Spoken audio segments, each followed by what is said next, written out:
Deus é bom, amém, queridos? Deus tem para nós palavras de bênção, de alegria. E eu tenho, de fato, tido o encargo de falar a respeito de você compreender esse amor de Deus, de você compreender esse cuidado de Deus, de você compreender que você é filho amado dele, amém? Agora, não é só entender que você é filho amado, não é só você ouvir, mas é você também usufruir disso, usufruir desta bondade dele, usufruir deste amor dele, usufruir deste cuidado dele, amém? Quero ministrar uma palavra hoje que na verdade vai te ajudar. Hoje é noite de ceia e é muito oportuno falar sobre isso, que vai te ajudar a olhar para o Senhor com os olhos, uns olhos não religiosos, não os olhos de somente alguém que está seguindo uma religião, ou então alguém que faz parte de uma igreja. Eu faço parte de uma igreja. Não, ainda que você faça parte de uma igreja local, porque a Videira e as outras igrejas são igrejas locais. Mas existe uma igreja do Senhor Jesus quando se fala de todas as igrejas na face da terra. E, inclusive não só na face da terra, mas Jesus fala que há uma igreja que está descansando, esperando o Senhor, que está dormindo, como a Bíblia Sagrada diz, ou seja, não está entre nós, que morreram. Então, elas estão esperando o Senhor. Quem está me entendendo? Agora, nosso entendimento e a nossa compreensão de sermos igreja é muito importante.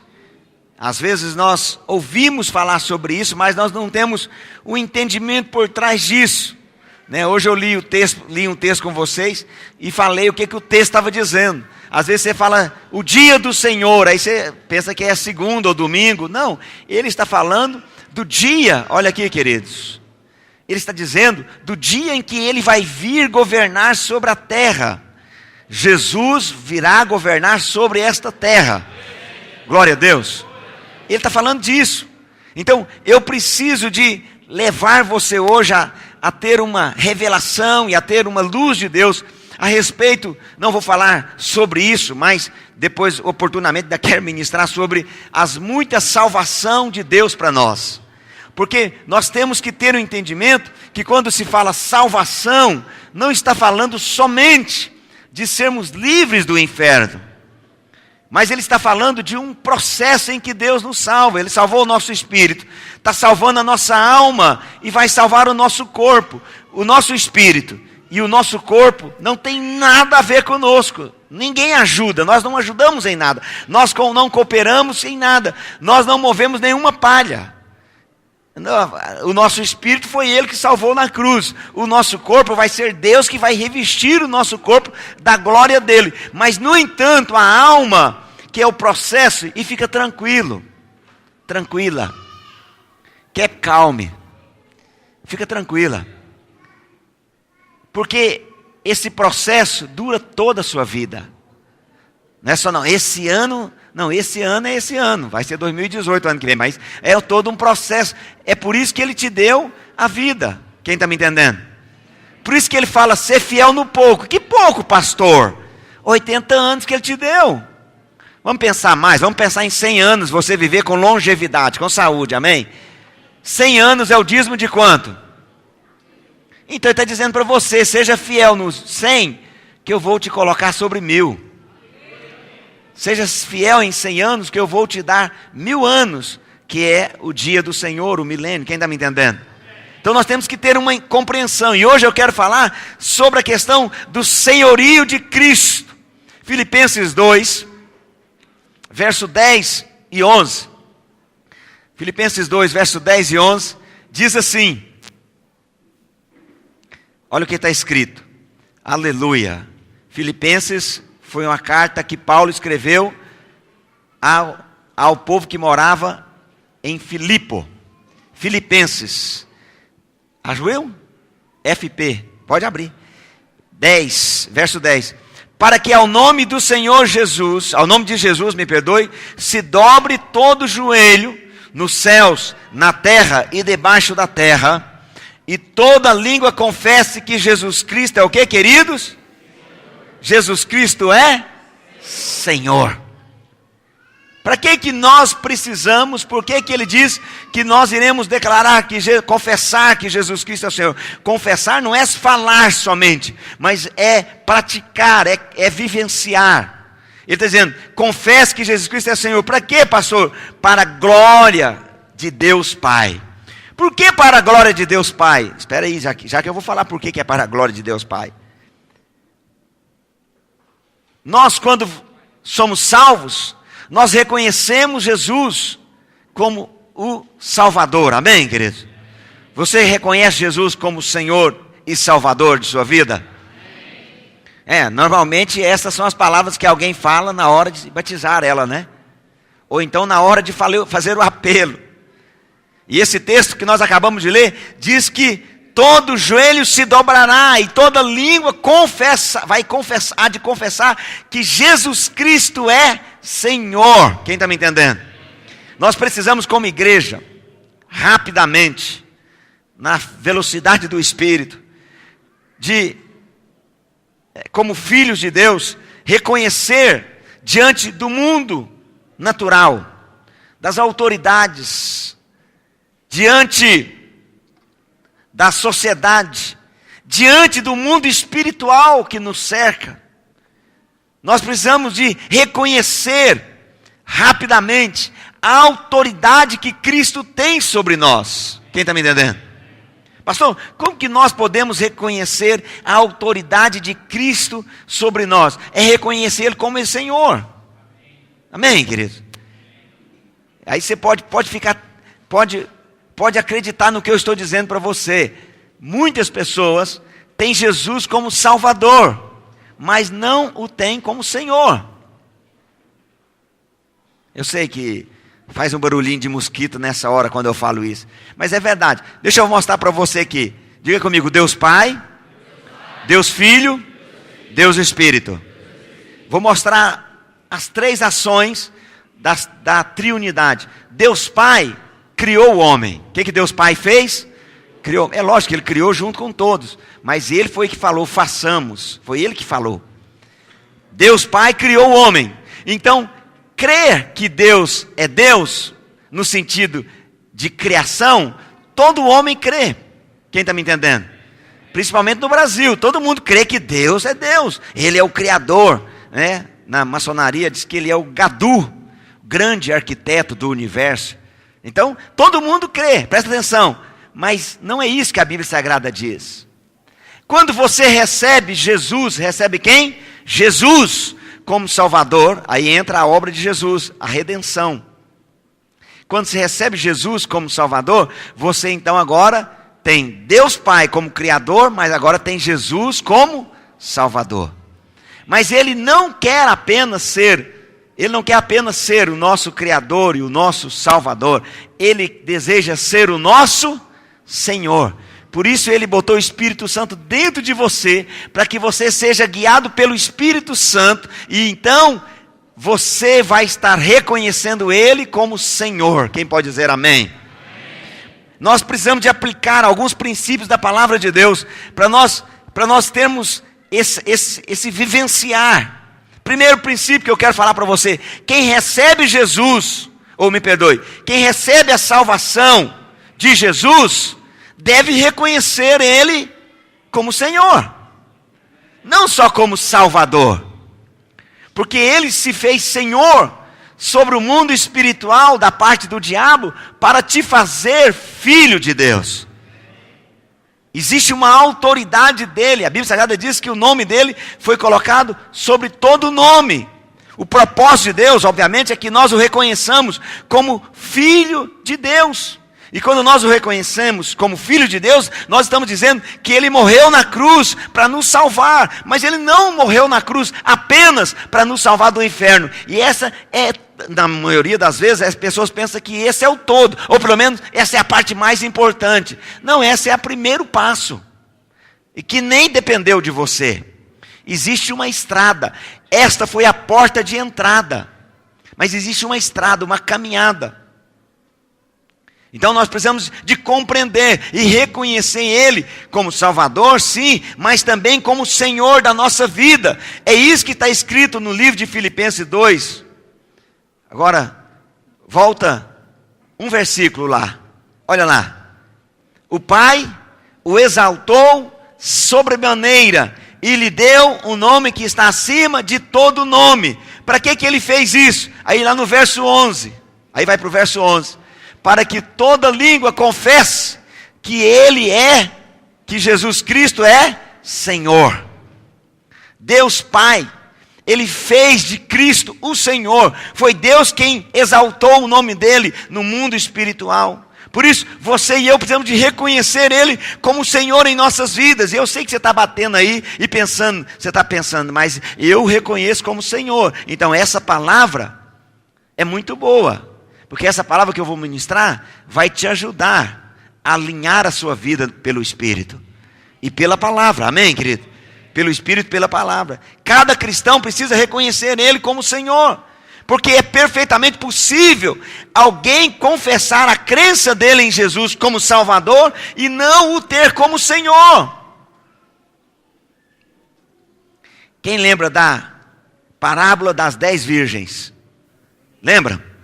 A parábola das 10 virgens, primeiro, ele não está falando de número. Ele está falando o número 10 como totalidade. É o total dos filhos de Deus que estão mortos, que estão descansando. É isso que ele está dizendo. Todos os filhos de Deus que estão descansando. E a Bíblia Sagrada diz que 5 virgens eram prudentes e 5 virgens eram imprudentes. Porque eu sempre coloco o imprudente do lado de cá, então eu mudei hoje aqui, senão você vai... eu sempre coloco de cá. Olha aqui. Então 5 virgens eram prudentes e 5 virgens imprudentes. Quem está me entendendo? Agora presta atenção. Número 5, ele está falando de número também? Não! O número 5 na Bíblia é responsabilidade. Até entre nós sabemos que o número 5 é responsabilidade. Você só consegue segurar uma coisa com os 5 dedos, firmemente. E na Bíblia tem muitos relatos mostrando que o número 5 é o número da responsabilidade que eu tenho de ação. Lá no livro de Levítico fala sobre isso, não tenho tempo para falar hoje. Mas a Bíblia Sagrada diz que as 5 virgens prudentes tinham azeite. Vou fazer algo aqui, faz de conta que isso aqui seja... Aleluia, Senhor, sustenta, Deus, tem misericórdia, não deixa eu quebrar esse trem bonito, não. A Bíblia Sagrada diz que todas as virgens tinham a lâmpada, quem está me entendendo? Tinham a lâmpada. E todas elas tinham vasilha de reserva para carregar a lâmpada. Todas as lâmpadas estavam acesas. Significa que o espírito delas tinha sido regenerado. Por isso os 5 eram filhos de Deus. Todos os 5 estavam acesos. Não tinha um apagado no meio das 10. Todas as 10 estavam acesas. E a Bíblia Sagrada diz que as 10, estavam esperando o Senhor. 5 delas tinham azeite na lâmpada e azeite na vasilha de reserva. Mas 5 delas tinham azeite na lâmpada, mas não tinha azeite na vasilha de reserva. O que é isso, pastor? Vou explicar para você. Presta atenção. O fogo aceso é o seu espírito, é o nosso espírito. A lâmpada, o azeite na vasilha é o Espírito de Deus. Porque nosso espírito só foi aceso porque o Espírito de Deus foi colocado dentro de nós. Quem está me entendendo? Mas essa vasilha de reserva é a outra parte da nossa triunidade. Espírito, alma, corpo. É a alma. As virgens imprudentes deixou o Espírito Santo encher a alma dela. Tocar, transformar a alma dela. 5 não deixou o Espírito Santo entrar na alma dela. Por quê, pastor? Porque ela só tinha Jesus como Salvador e não tinha Jesus como Senhor. Por isso elas eram imprudentes. Quem está me entendendo? Aleluia. Olha, queridos, as pessoas às vezes, como eu falei, ela pode reconhecer Jesus como Salvador, mas não como Senhor. Quando você vai na palavra, no Evangelho, na palavra de Deus, você vê as pessoas reconhecendo o senhorio de Cristo. Olha lá, o primeiro exemplo que eu quero te dar, vou usar o livro de Atos para você, melhor, né? Atos 2, verso 36. O primeiro exemplo de reconhecer o senhorio de Jesus Cristo. Atos 2, verso 36. Quando Jesus ressuscita, Pedro ele deixa muito claro que ele reconhece o senhorio de Cristo.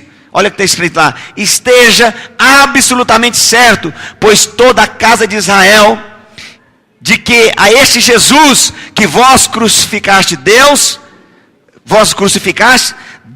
o fez Senhor. Ele está dizendo, Deus fez ele ser Senhor. Se você clicar nessa palavra Senhor e nas outras que eu vou dizer para você, vai aparecer a palavra Curios ou Curos. E o significado é o seguinte, eu vou ler para você tudo que está aqui. Aquele a quem uma pessoa ou coisas pertence. Aquele a quem uma pessoa ou coisas pertence. Sobre o qual ele tem o poder de decisão. Esse Curios tem o poder de decisão sobre as pessoas e sobre as coisas. E ele continua dando o significado. Tem o poder de decisão. É mestre, é senhor. O que possui e dispõe de algo. Ele é proprietário. Alguém que tem o controle da pessoa. Ele é o mestre. Porque no Estado, o soberano lá era o imperador, o chefe romano. E ele também, esse senhorio, esse senhor também fala de um título de honra, que expressa, respeita e reverencia, com o qual os servos tratavam seus senhores. Aleluia. Vai ser bom para mim explicar para você agora, né? Título dado a Deus, ao Messias, esses são sinônimos. Presta atenção, no meio de tudo isso aqui, há a reverência que se fala, que os servos chamavam os seus donos de Senhor. Mas será que esses servos, dentro deles, eles estavam chamando ele com alegria, porque ele é o meu Senhor, que cuida de mim, que me dá uma casa para morar, que me dá provisão, que me dá alimento? Ou será que ele estava dentro dele, chamando ele de Senhor, pensando, Senhor, mas eu vou vontade de tacar a mão na orelha desse dono meu. Estou dormindo 4 horas da manhã, ele me chama para vir lavar o pé dele, miserável.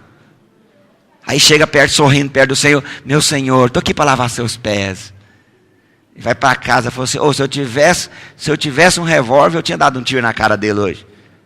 Que raiva. Presta atenção, ele estava chamando ele de Senhor apenas com os lábios. Cantarolar, cantar canções bonitas chamando de Senhor, não faz dele o seu Senhor. O que faz dele o meu Senhor? Vou mostrar para você. Vou te mostrar.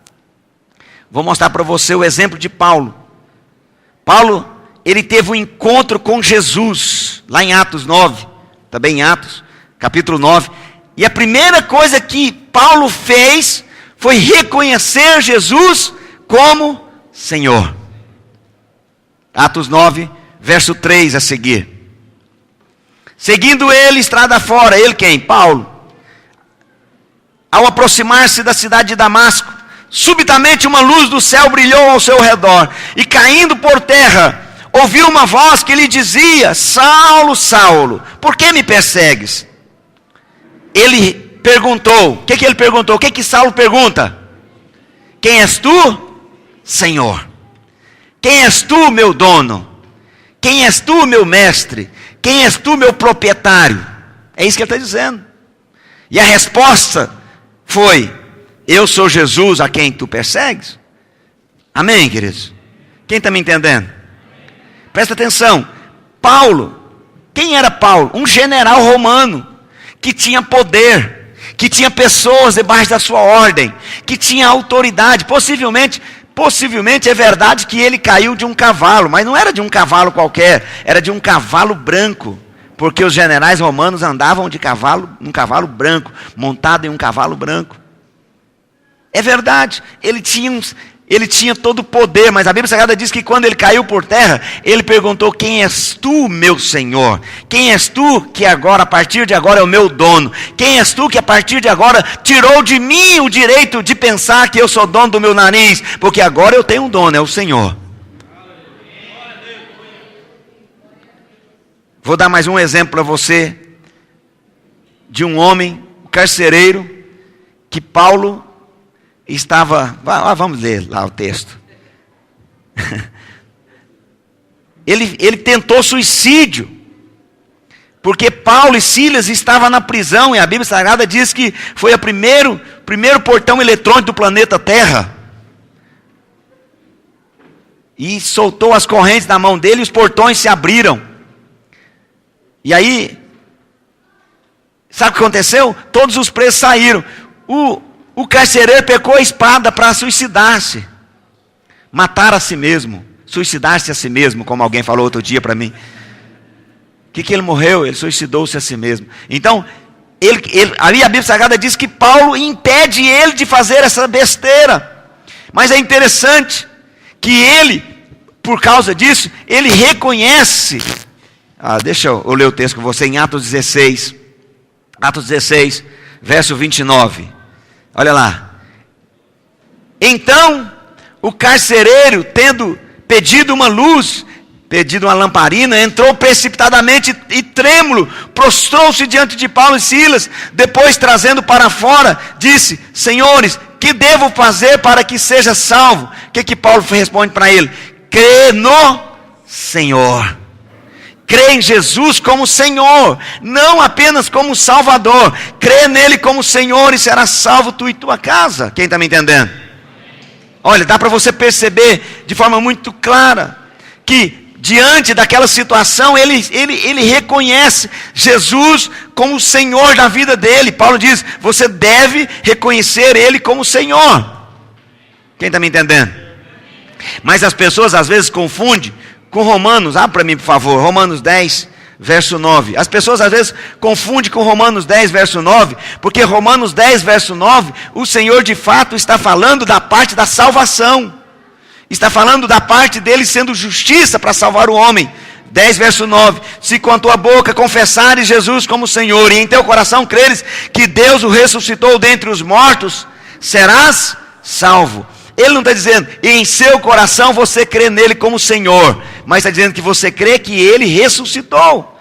Confessar Jesus como Salvador é afirmar que nós cremos que ele é quem ele declarou ser, ou seja, ele é o Redentor.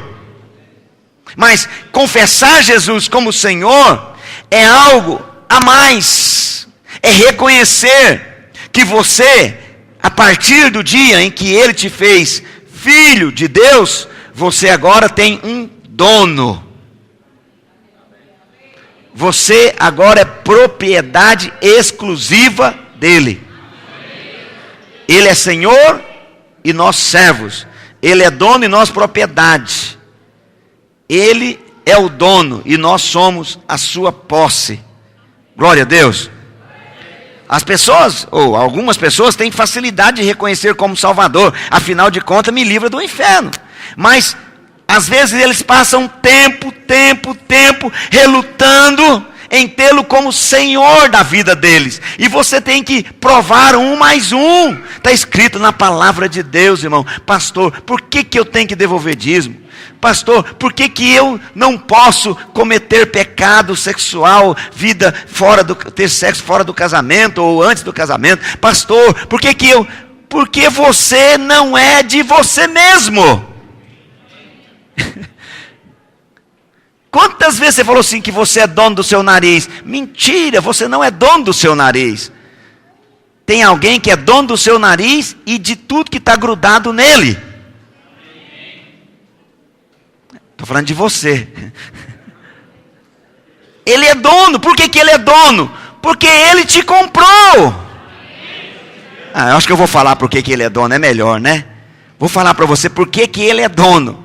Ele é dono porque você estava perdido, você não tinha como fazer nada. Você estava morto no seu pecado, no seu delito, e ele te deu vida, aleluia. Como Salvador, ele é o nosso abençoador. É aquele que me estende a mão quando eu começo a afogar. É o que ele fez com Paulo, com Pedro, me perdoe. Deve ter feito com Paulo também, ele nem precisou de escrever sobre isso. Aí Aquilo que ele diz que, ainda que eu esteja afundando, ele me toma pela mão direita, e ele diz, tu és meu. Quem está me entendendo? Eu sou abençoado, amém? Mas como o Senhor, ele é aquele que direciona a sua vida, que dá direção para a sua vida. É aquele que tem direito. Ele é aquele que diz o que eu devo fazer, para onde eu devo ir, com quem eu devo ir, como eu devo ir. Tiago fala isso. Tiago diz, não diga, hoje estamos aqui e amanhã estaremos lá. Não diga isso. Tiago diz, diga, se Deus quiser, se Deus permitir, se o Senhor me dirigir, se o Senhor fazer, se o Senhor mostrar, porque se o Senhor não mostrar, ainda que seja uma grande porta humanamente falando, algo de grande oportunidade, eu não vou entrar por ela, porque o Senhor não disse nada. Ou o Senhor mostrou na palavra dele que não devo. Eu vou falar o segundo princípio aqui. A menos que Jesus seja Senhor de tudo na sua vida, ele não será Senhor de nada. No reino de Deus não existe nada parcial. Ou é ou não é. Quem falou isso? Jesus. Que o seu sim seja sim, e o seu não seja não. Não existe o império das trevas, o império de luz e o império de sombra, como é que seria? Mais ou menos. De penumbra. Não existe, quem está me entendendo? Não existe. Ou Jesus é o Senhor de tudo, ou ele não será o Senhor de nada. Jesus, Deus, não tem meio termo. Olha aqui, queridos, presta atenção. Você precisa de ouvir essa palavra. Você precisa deixar essa palavra ministrar na sua vida. Deus quer mover na sua vida. Eu não tenho dúvida. O Senhor Jesus está às portas.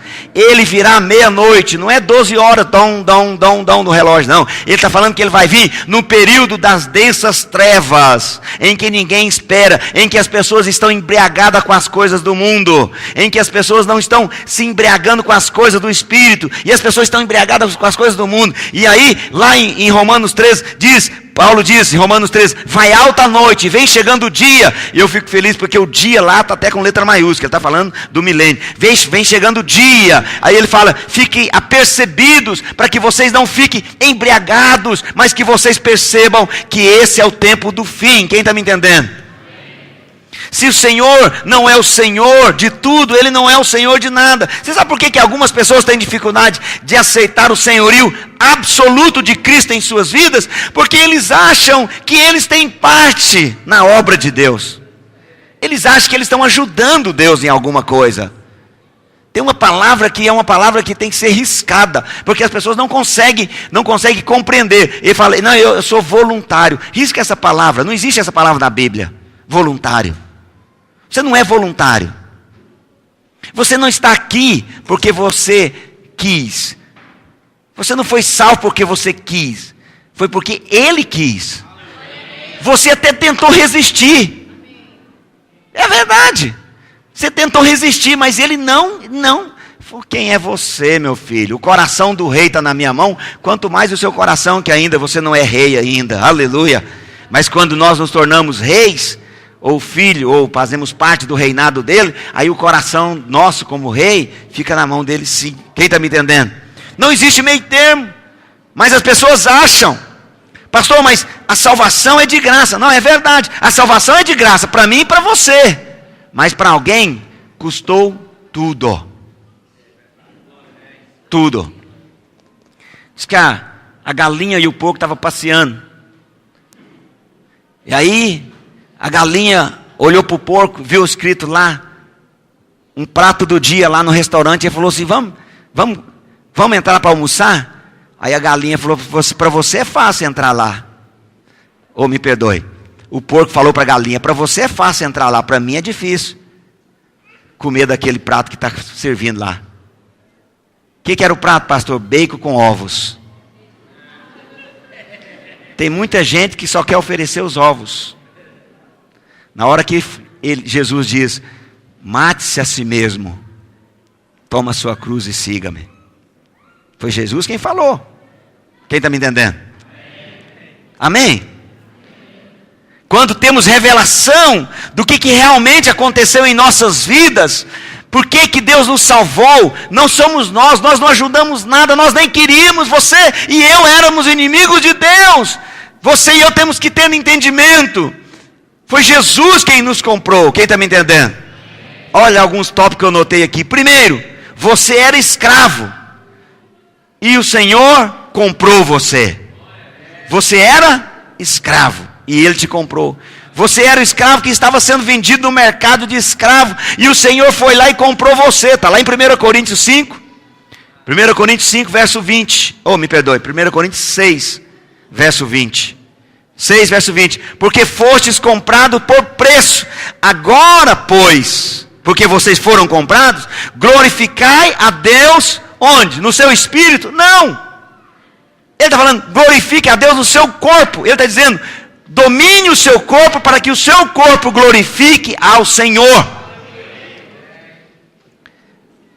Eu vou traduzir numa linguagem itumbiarense aqui para você compreender. E agora que Ele comprou você, você pertence somente a Ele. Portanto, entregue o seu corpo a Ele como louvor, para que Ele possa fazer em você o que Ele quer, porque Ele é o seu dono.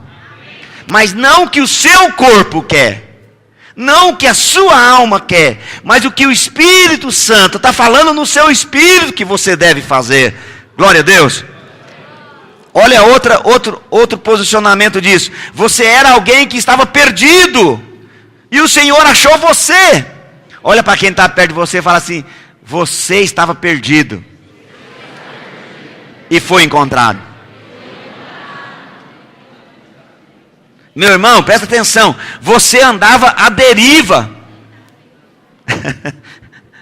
Você andava à deriva, sem rumo, sem direção. Você era aquele camarada que estava andando por aí sem lenço e sem documento. Para onde você está indo? Não sei. Sei não. Vou vivendo aí.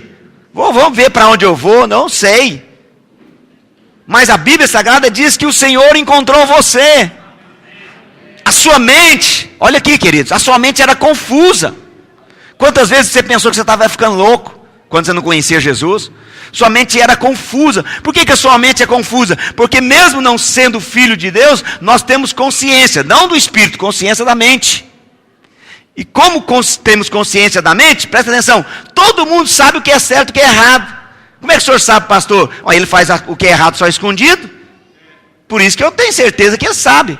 Só que a sua consciência da mente ficava condenando você o tempo todo. Aí você pensa, acho que eu estou ficando louco, estou ficando maluco. Era a sua consciência que estava brigando com as suas ações.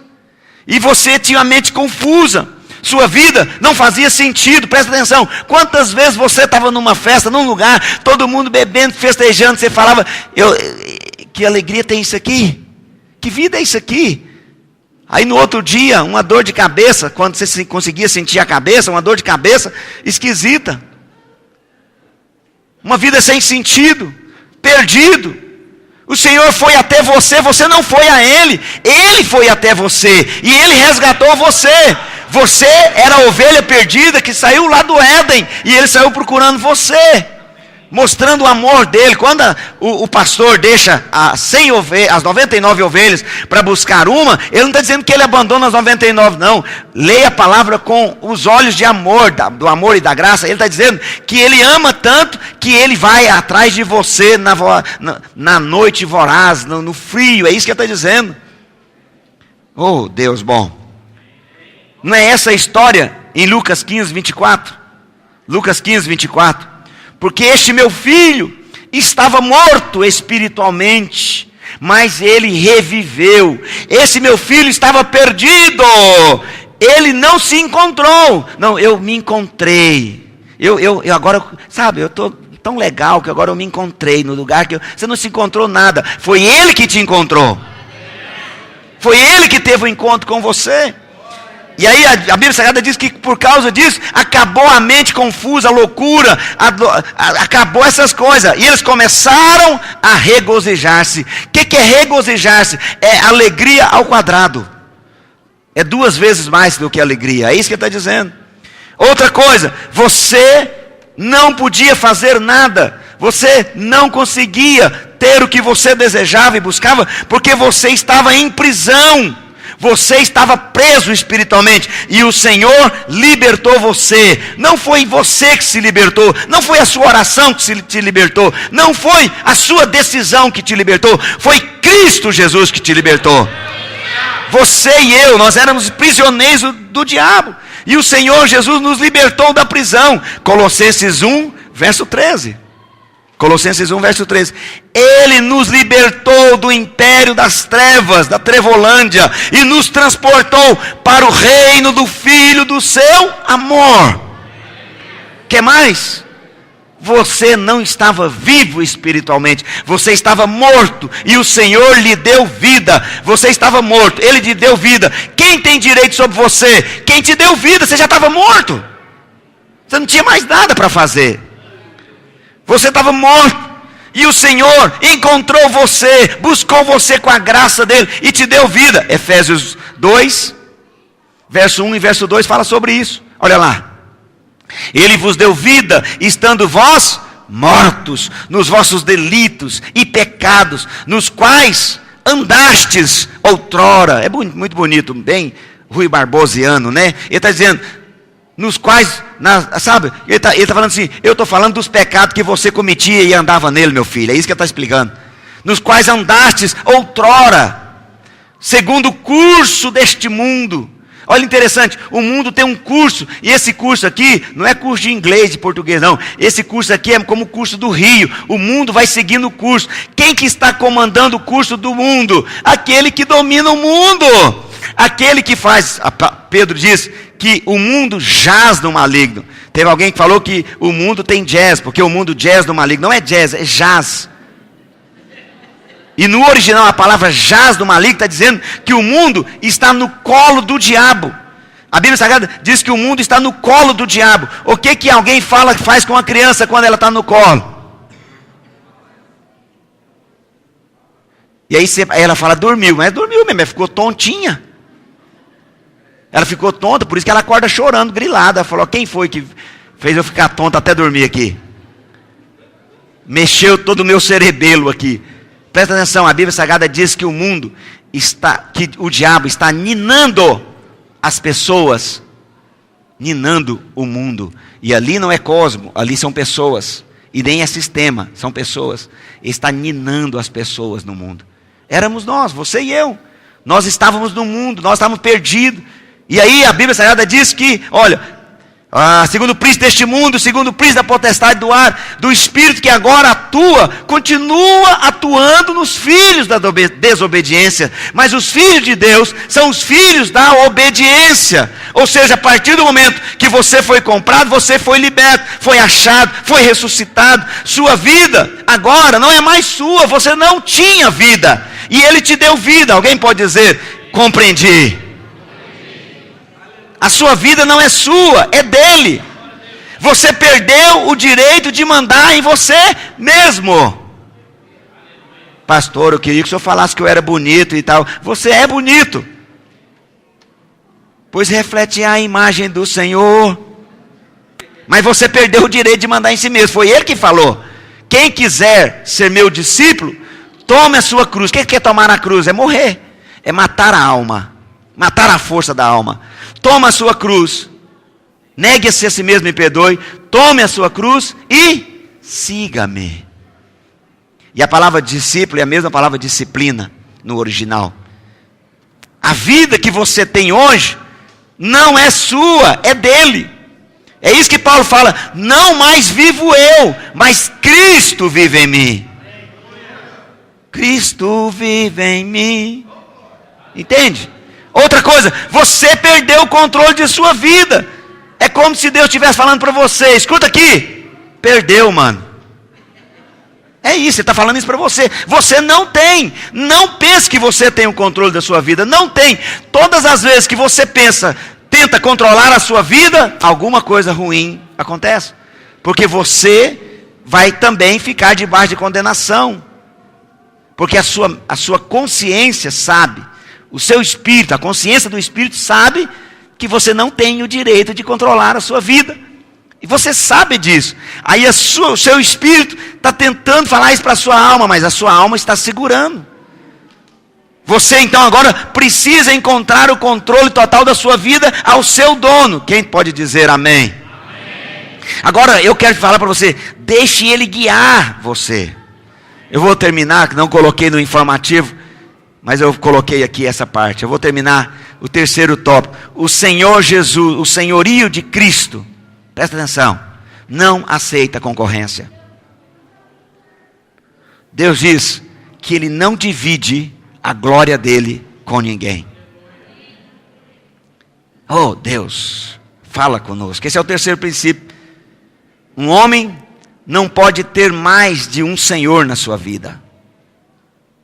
Se uma secretária trabalha numa empresa e lá tem 2 diretores de naquela mesma empresa, e ela tentar agradar mais um diretor do que o outro com o seu trabalho, aquele que ela está agradando vai ficar satisfeito, mas o outro vai ficar insatisfeito.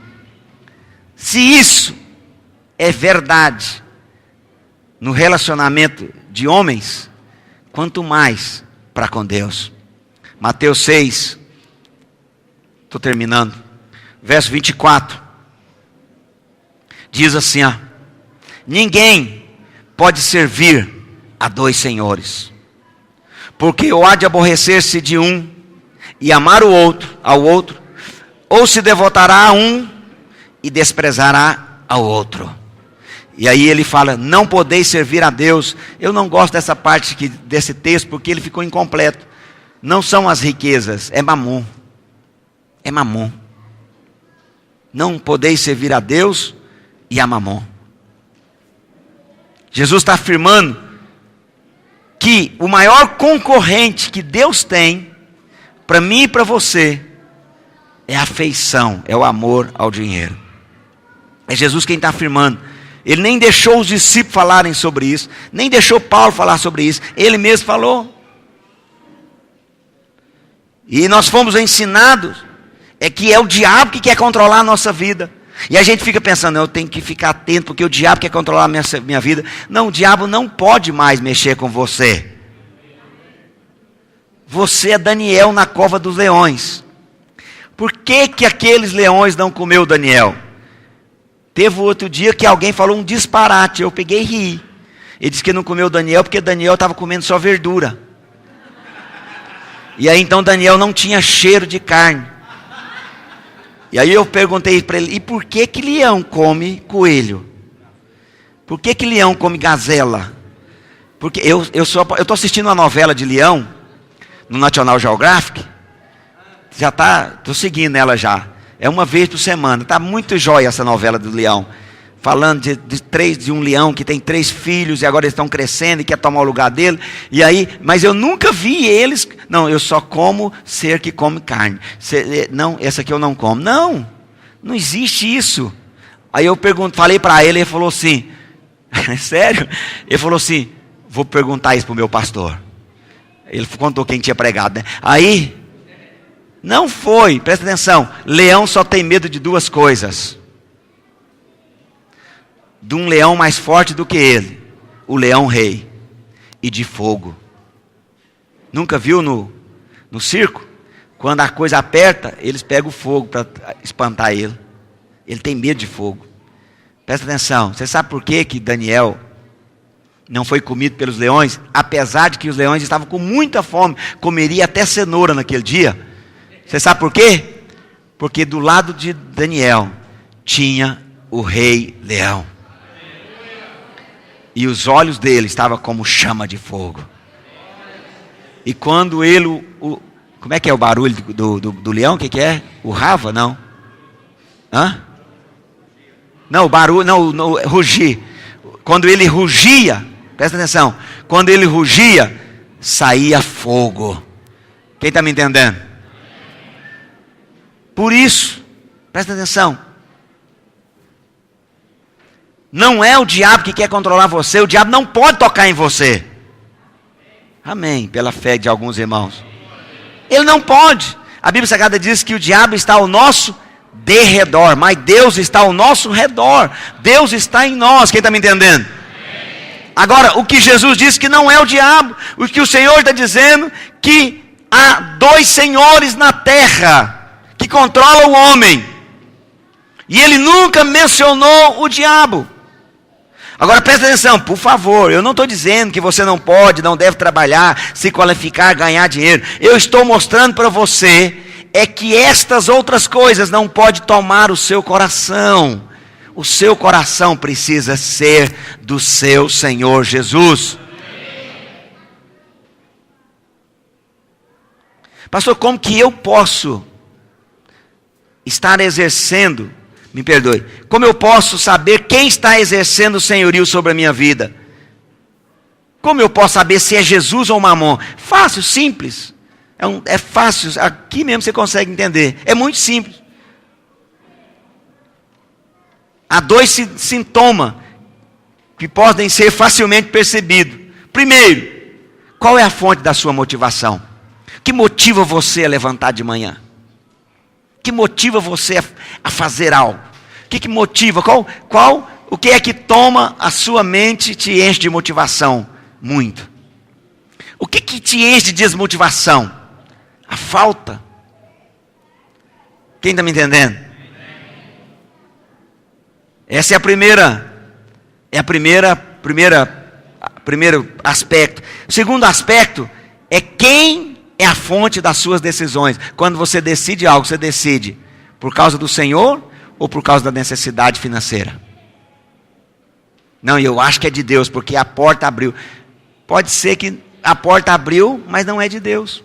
Por quê, pastor? Porque Deus quer me dar sensibilidade para perceber o meu coração, onde está o meu coração. Assim como a nossa motivação pode ser pelo Senhor ou por Mamon, as decisões também em nossa vida seguem pelo mesmo caminho. Nós precisamos ter a nossa vida debaixo da influência e do senhorio de Cristo. Nós devemos, e Deus não cobra isso de nós, que é uma coisa maravilhosa. Deus não quer robôs servindo a Ele. Deus quer filhos, não seres autômatos. Filhos. É nós. É nós. A Bíblia Sagrada diz que Ele bate na porta. Ele bate na porta do não crente? Não, Ele bate na porta do crente. Ele bate na porta do coração do crente. É tremendo que ele fala, lá ele diz, lembra de onde caíste, lembra o momento em que você se perdeu e deixou de me ter como Senhor. É isso que ele está falando. É a nossa resposta. Quem está me entendendo? Glória a Deus. Se Jesus for o Senhor, logo o nosso desejo e a nossa busca, primeiramente, a nossa motivação vai ser para o Senhor. Por que o senhor está falando isso, pastor? Porque Ele quer tirar você da terra um dia, e eu fico imaginando, se você não ensinar o seu corpo, a sua alma, a ir para o Senhor, você vai achar muito monótono estar com Ele. O Senhor, Ele não quer que esse rival tome o trono do nosso coração. Por quê, pastor? Porque o seu coração já tem um ocupante, Jesus Cristo. Então nós temos que aprender a devotar a soberania. Fica de pé. Eu gosto muito da palavra soberania. A palavra soberano a palavra soberano é déspota. E a palavra déspota, o original é despotes. E a palavra despotes, olha aqui, querido. Você sabe o que é um rei? O rei, ele faz como ele quer. Ele é um soberano. Ninguém aconselha o rei o que deve fazer. Ele faz. O rei não pede, olha aqui, queridos. O rei não pede conselho. Você acha que eu faço ou não faço? O rei pede conselho. Ele pede conselho.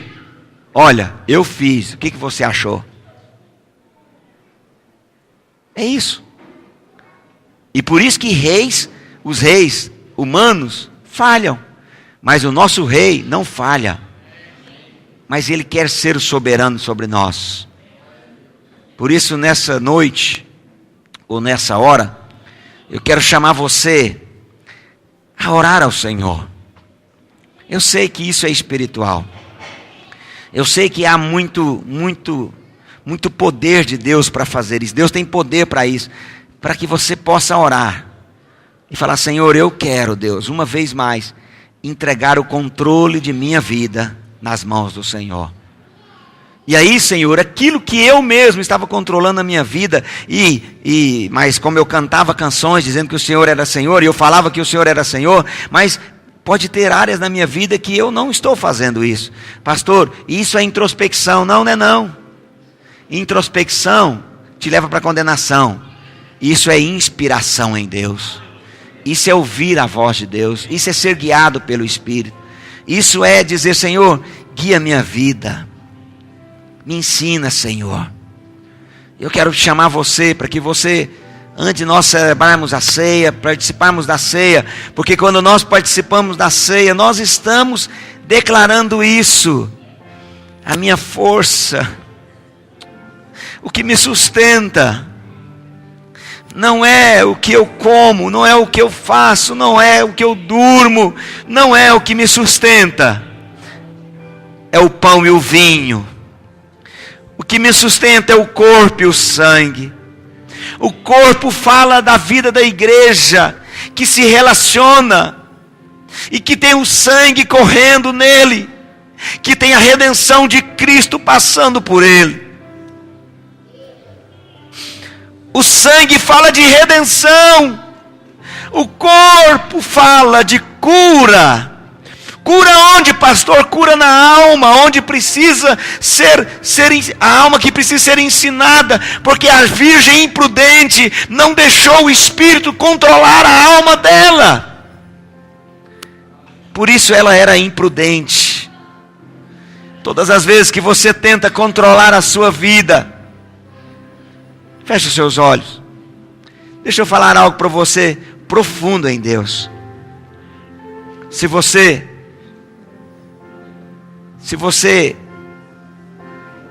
aliás, eu vou orar para que o Espírito nos dê revelação disso, para que você experimente isso. Todas as vezes que tentamos controlar a nossa vida,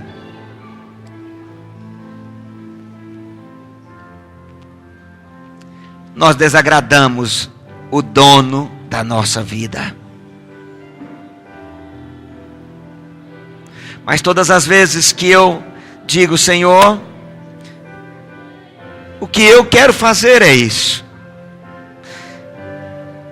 o que a minha alma quer fazer é isso,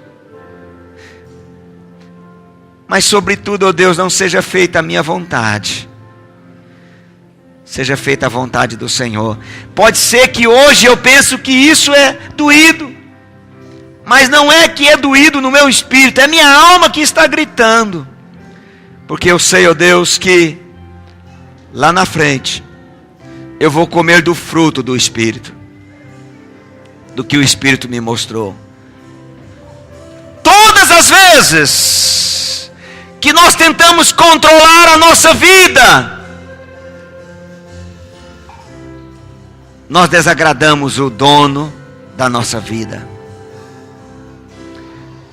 Eu quero fazer um apelo em cima desta palavra, em cima do que você recebeu na ministração dessa palavra. Eu sei que você recebeu Jesus como Salvador, mas eu quero hoje incitar você, ensinar, ajudar você, convidar você a reconhecer o senhorio dele na sua vida. Para você dizer: Senhor, onde o Senhor me mandar, eu vou. Senhor, o que o Senhor, ó Deus, me pedir, eu vou fazer. Senhor, aquilo que o corpo precisar, aquilo que o corpo necessitar, eu estou aqui, Deus, para fazer parte da edificação desse corpo. Você pode dizer isso ao Senhor? Você pode falar isso com o Senhor? É você e Deus. Fala isso com o Senhor. Fala isso com o Senhor. Levante sua voz. Fala isso para Ele. Isso, quando você levanta a sua voz, você está sobrepujando, às vezes até a sua própria vontade de não orar isto. Sim, Deus. Sim, Deus.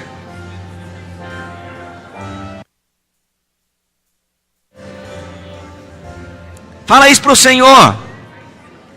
Faça um barulho de oração nesse lugar. Os líderes, os discipuladores, levantem sua voz orando. Isso. Sim, Senhor. Sim. O Senhor se deu por nós. O Senhor se entregou por nós. Aleluia. Aleluia. Enquanto os instrumentos estão tocando, somente tocando, você vai falar com o Senhor. Eu quero deixar você falar com o Senhor, se oferecer a Ele.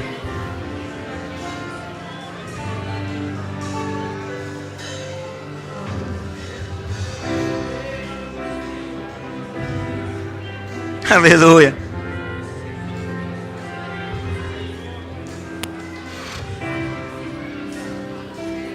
Aleluia. Antes de nós cantarmos, olha aqui, queridos. Deus falou isso comigo muito claro, quando eu estava ruminando essa palavra. Olha aqui. Lá na cruz, me perdoe, lá no Calvário, tinha 3 cruzes. Quantas cruzes? 3. Perguntaram para Jesus: Senhor, em que resume os mandamentos? Aí Jesus disse que os mandamentos se resumem em 3 cruzes. Uma cruz era de quem? De quem? A cruz do meio era de quem? Cristo. Jesus disse: os 3 mandamentos se resumem nas 3 cruzes. Me ame acima de tudo. É a cruz do meio. E as outras 2 cruzes, pastor? É simples. Ele diz: onde tiver 2 ou 3, 2. A outra cruz é minha e sua. Por isso ele falou. Ele não falou: quem quer ser salvo toma a sua cruz. Não. Para ser salvo ele já tomou a cruz. Ele está dizendo: quem quiser ser meu discípulo, negue a si mesmo, toma a sua cruz e siga-me. Ao único que é digno de receber a honra e a glória, oh Deus, a força e o poder, ao Rei eterno e imortal,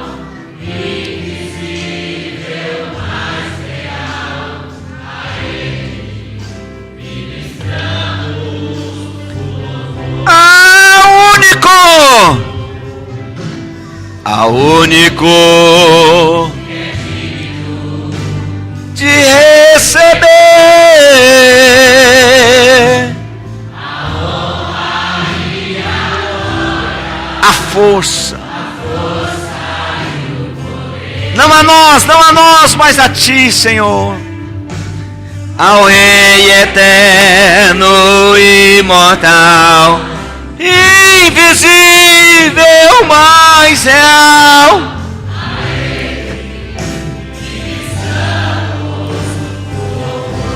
levante suas mãos e diga: coroamos a ti, ó Rei Jesus.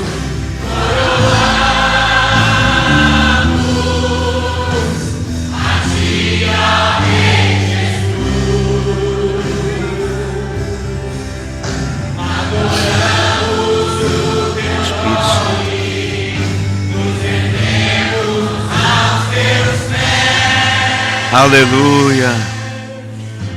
Consagramos todo nosso ser a ti. Coroamos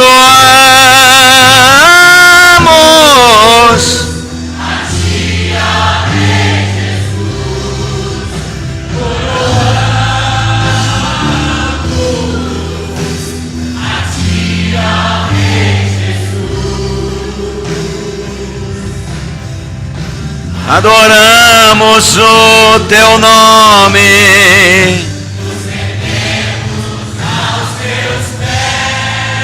Aleluia.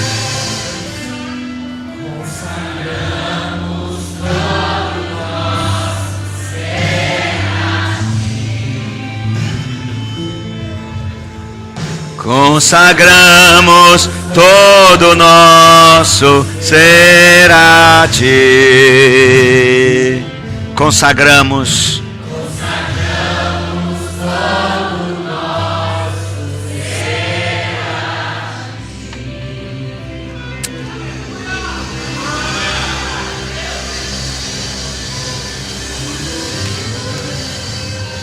A palavra de Deus.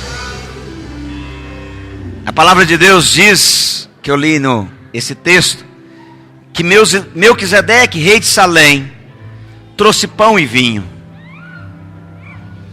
Por que ele trouxe pão e vinho? Porque ele era Jesus, ele era sacerdote do Deus Altíssimo. Mas é interessante, olha aqui, queridos, o sacerdote Melquisedeque falou para ele: ó, eu estou trazendo pão e vinho, você precisa trazer o dízimo. Não falou isso para ele. Abraão nunca tinha ouvido falar de dízimo. É a primeira vez que está falando de dízimo aqui em Gênesis, no primeiro livro da Bíblia. Mas a Bíblia Sagrada, a palavra de Deus diz que Abraão percebeu: Cristo, Deus está trazendo o pão e o vinho. Ele está trazendo cura, o pão, e o vinho, redenção. Ele diz: eu preciso apresentar algo a ele. Olha o que ele está dizendo. Quando eu apresento algo a ele, eu estou reconhecendo que ele trouxe pão e vinho. Por quê, irmãos? Propositalmente eu ministrei essa palavra na hora da ceia, me perdoe, da oferta. Por que ele trouxe dinheiro? Porque Jesus lá na frente, Jesus que é o pão e vinho, diria lá na frente que só o dinheiro, ou o amor ao dinheiro, poderia atrapalhar as pessoas de discernir o corpo e o vinho. O pão e o pão e o vinho, o corpo e o sangue. É uma conexão espiritual. O Antigo Testamento, o Velho Testamento, é uma sombra do Novo, é uma realidade. Quem está me entendendo? É uma sombra, me perdoe. O novo é a realidade. Os evangelhos, as cartas pastorais é a realidade. É a expressão de. Por isso eu falei para você. E é você mesmo quem vai falar isso com o Senhor. O Senhor trouxe o pão e o vinho para você. Ele trouxe cura para você. Mas ele trouxe também redenção para você. Redenção no seu espírito no passado, redenção para a sua alma hoje, e vai trazer redenção para o seu corpo. Ele é quem traz. Quem está me entendendo? Nós vamos cantar mais uma vez essa canção, enquanto nós vamos distribuir o pão e o vinho, e iremos participar juntos da ceia do Senhor. Vamos cantar? No nome de Jesus. Pegue o elemento e fica com ele na mão, que depois nós vamos orar juntos. Consagramos todo o nosso ser a ti.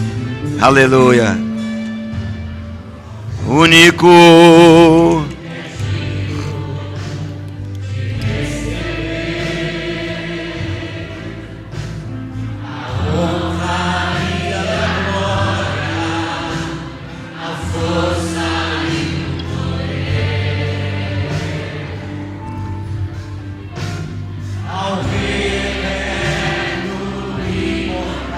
Invisível, mas ele é real.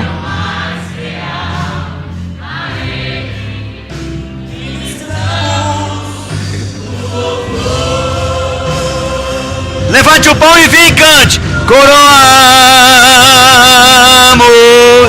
a ti. Aleluia. A ele a glória, a ele o louvor, a ele a honra. nos rendemos, nos entregamos.